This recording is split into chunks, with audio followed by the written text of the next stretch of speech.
Hello, ladies and gentlemen, boys and girls, children of all ages. It is me, Duke CT, and this is another episode of Raw Thoughts. And well, what an episode of Monday Night Raw this turned out to be. Let's get into it.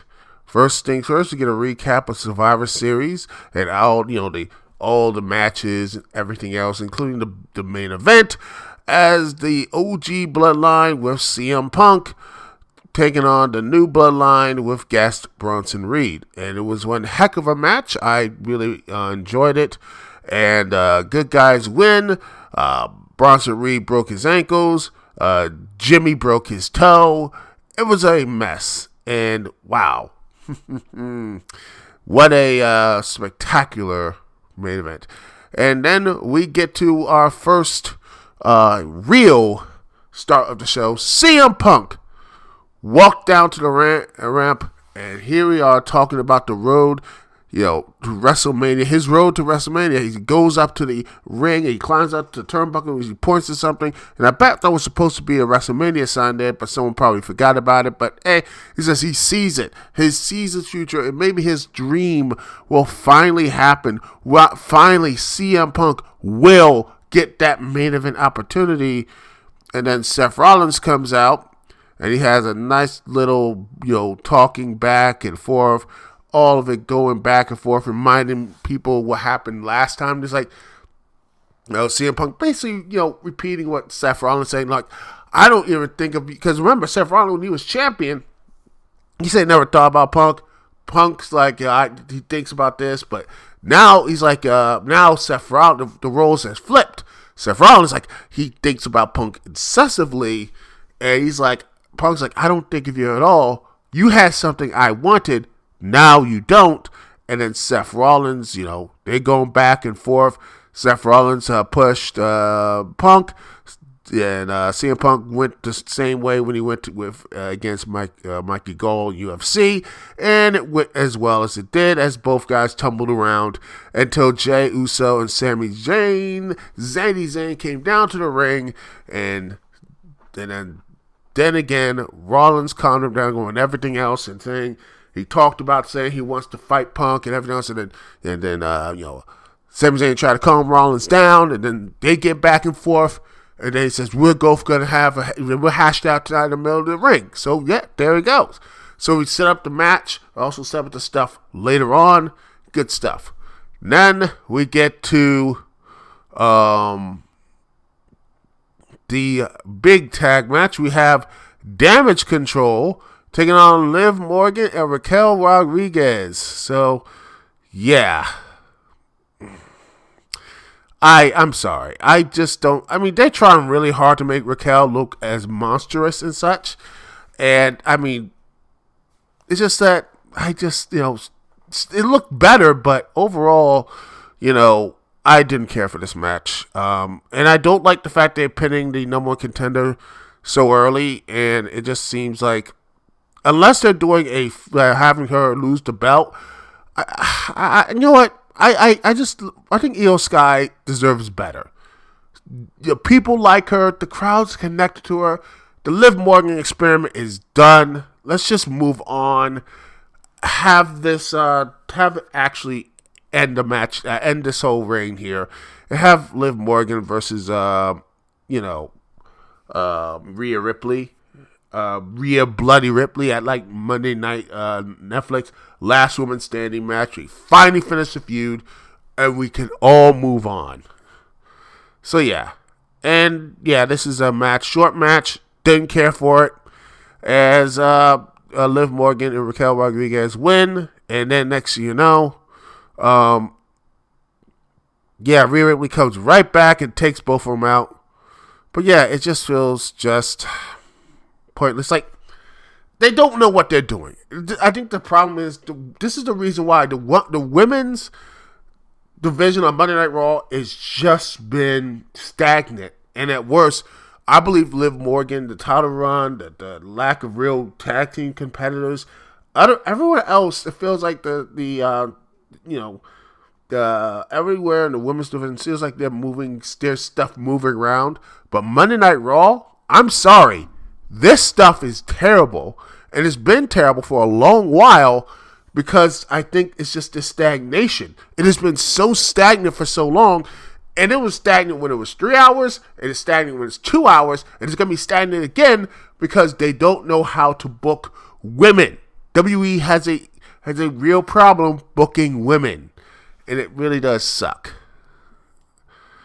And then we have a nice little segment of Gunther basically pushing off like Finn Balor and going, taking on a match because like Gunther is pissed off that Finn, interfered and said, "Hey, I need this match for me," and screw off Finn. But then he says, "You know what, Dominic? You actually beat Damian Priest, so you know what? You get a shot." And there we go. We get a match later on tonight. Then we get to our Triple Threat Intercontinental Championship tournament, and then we have Dakota Kai taking on Baszler and Katana Chance. And man, here's hoping that this is Dakota Kai finally has a good run because she's really talented, and the match was decent. I think it was a very decent match overall. I think Katana Chance did some really good stuff here. I love she doesn't really, well, I wish she did have a chance mostly to actually prove how good she is and how way she connects with the crowd. I love that, and I really hope that Katana Chance get more chances to show what she is and show how she is, because there's talent there.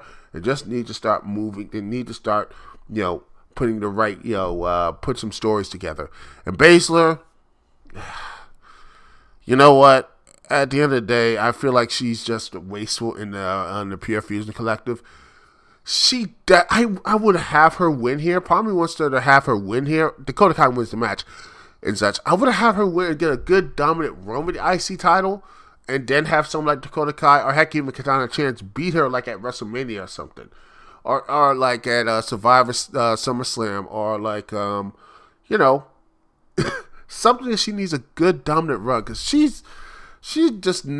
really needs that. I think Baszler needs something, but at the end of the day, Dakota Kai wins in a really decent match. So anyway, the 10 years New Day segment, the New Day. Yes, it is, and this was a really good stuff here. Both Kofi and Xavier talking, saying, "You know what? Thank you so much," giving everyone here, and said, "Well, look like they're about to break up." They said, "Hey, it's not about your doing. It's not us. It's not y'all. Something we need to get." And then Big E's music, first time in many years, coming down the ring, and he says he saw this. He thanks the crowd, says thank y'all for everything else. And yeah, he's like, "I need this thing." It's just like, we don't want to break this thing up for 10 years. He said, "Kofi, you were mulling retirement." He says, he looks at Xavier, "We were both about to get fired before this thing started. We started it, and we made this work for 10 damn years, and we aren't going to do this.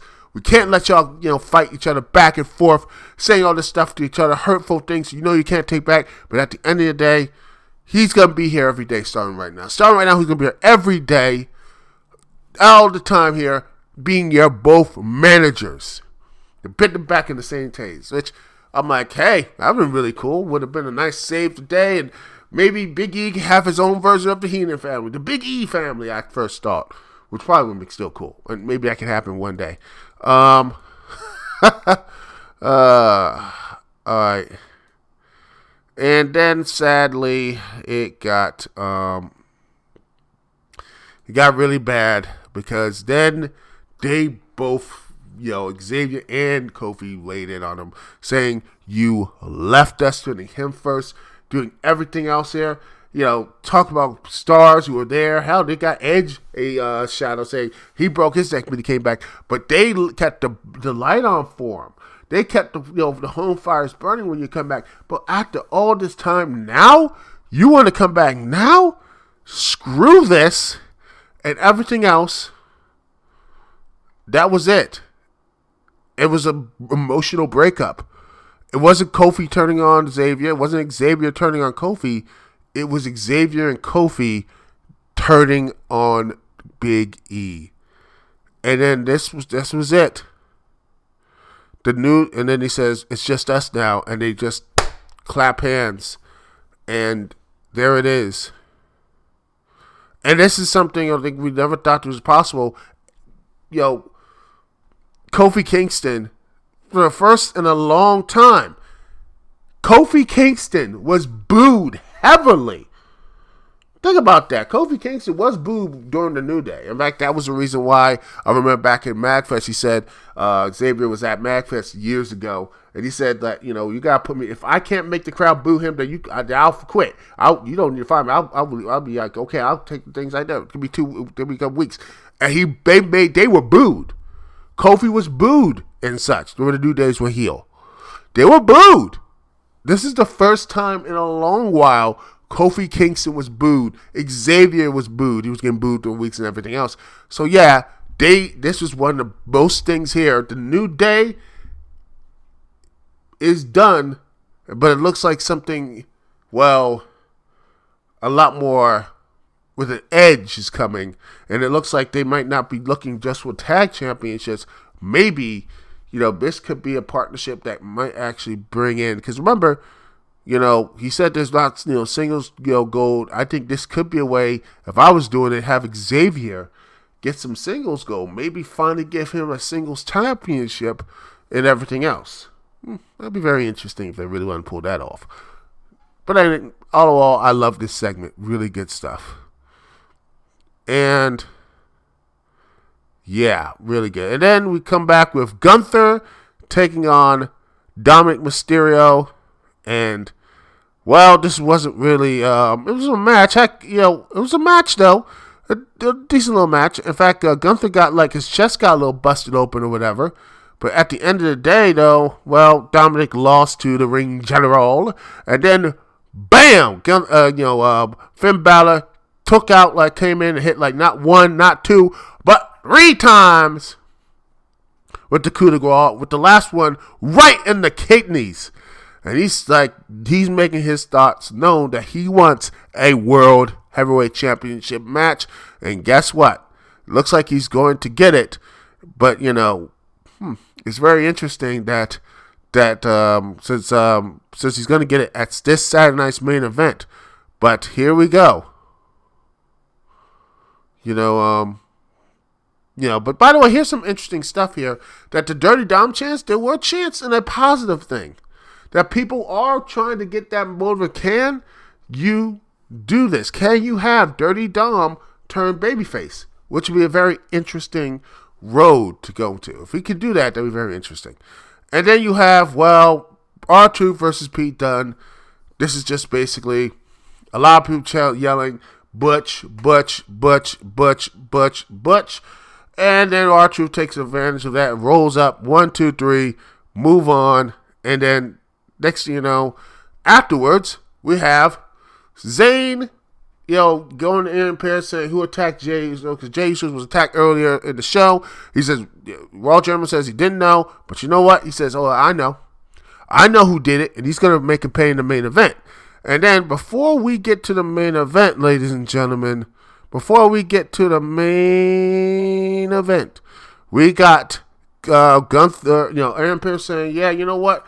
Gunther, you talking to Finn Balor says, okay, you got your world title, your world title match. You got your world title match as the Saturday night main event. But also this Monday, you're going to defend your other championship. So looks like there might be some tag team tournament to finally get those belts off. If not now, but soon. Anyway, we get to our main event: Sami Zayn versus Seth freaking Rollins. And now this is a really good match. Both guys have good chemistry with each other. The action was on point. They were holding things back. Again, I think they were holding things back. Because hey, I don't think they're gonna. I think they might do it again sometime. And it's Raw, and they had to go quickly because 10 o'clock is 10 o'clock, and they don't have any overrun. So guess what? At the end of the match, it looked like he was about to get that steel chair and lay Rollins out. Like, you used this, you attacked Jay, admit it. No, I didn't. Hey, blame Punk or whatever. Nope. He dropped it. He's like, okay, and then drops it, and then Seth Rollins used that, and he picked up the pinfall victory. And then he says, I didn't do it. And he didn't use it. Your heart's there. I love your heart, but your mind, like, he said, your mind, you're just as smart as me, but your heart, you're too naive. You think to your heart and everything else. And then, then he leaves, says, I don't want to do this, and all this type of stuff. But then the Visionary walks up his ramp, and then next you know, Drew McIntyre comes back, heading Zayn with a Claymore. Looks like he was the one to take down Jey Uso, because I think that's what's going to happen. So, overall, it looks like it's going to be a very interesting, overall, this is a very good Monday Night Raw, but also a very interesting Saturday night's main event that's going to be picked up, because I think there's some good matches there. I'm hopeful there's going to be at least 2 title changes. I don't think Gunther's losing his belt. I think Cody should lose his belt to Kevin Owens to really get the dangerous stuff here, but, probably not.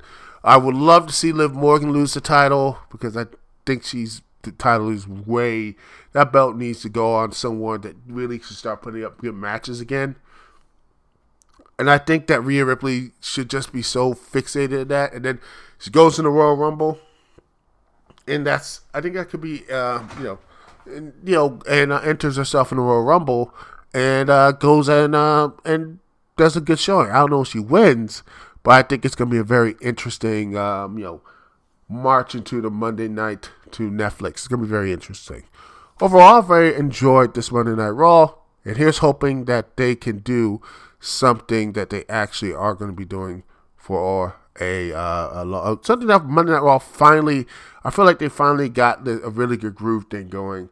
Even though the lack of women matches, and, I really wish the women's match was, better.